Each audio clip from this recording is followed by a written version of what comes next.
Newark Arcadia Historical Society Cemetery Walk. You'll notice we're doing things a little bit differently this year. We're doing it during the day rather than at night.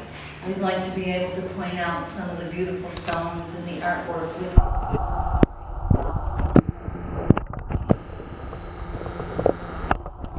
do take a moment and glance around in the cemetery. It really is a very nice cemetery. Records show that the first interment in this cemetery was in November of 1800, and it was a 6-year-old boy. His name was Willie. He is interred in Section BB's Lot 260. Other than that, I don't know exactly where that is, but he is interred here, 1800s.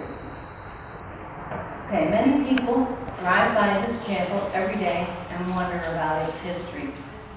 Wales and Harriet Nichols came to Newark from Chicago. Harriet was a member of the Hyde family of Hydesville fame.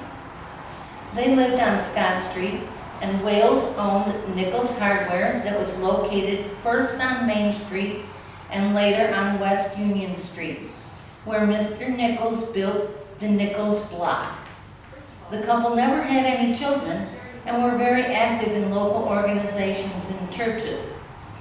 Harriet died in 1947, and Mr. Nichols decided to erect a memorial to her by donating $26,000 to the Newark Cemetery Association to build this chapel in 1948.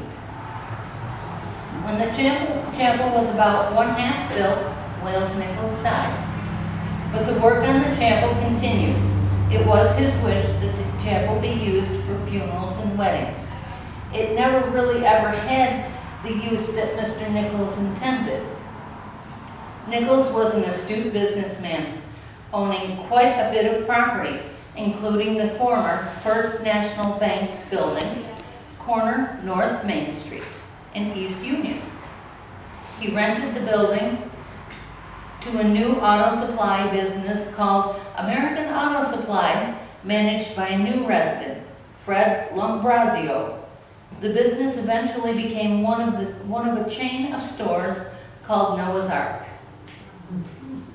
Lombrazio left to start his own business, Freddy's Auto Supply, and Ben Schumann took over Noah's Ark, eventually purchasing the building after Wales Nichols passed away. Atop the Noah's Ark First National Bank building was a Seth Thomas 4-sided clock installed by the bank in 1911. It was known as the Village Clock and was visible from 4 directions. Wales Nichols became the owner of the building and clock when the bank closed in 1931. Nichols was an ardent critic of daylight savings time and refused to allow the clock to be set ahead or back each year. In fact, a portion of his last will and testament read that the clock was not to be adjusted for daylight savings time while the building was owned by his estate. Wales Nichols' estate was valued at about $280,000, almost $3 million in today's dollars. Sums of money were left to 5 Newark churches, the Newark Public Library, and the Eastern Star. His hardware business, Lock, Stock, and Barrel, was left to his longtime loyal employee, Henry Van Couveren, who had worked for Nichols since he was a boy. It was known as Henry's Hardware from then on until urban renewal. Here ends the story of Wales Nichols.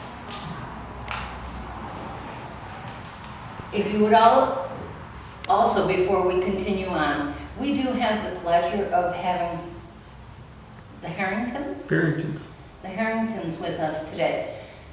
Not only are we doing something different by doing it during the day, they are also videotaping this so that they can put it up on the website. Please don't get annoyed with them if they push their way through to get towards the front.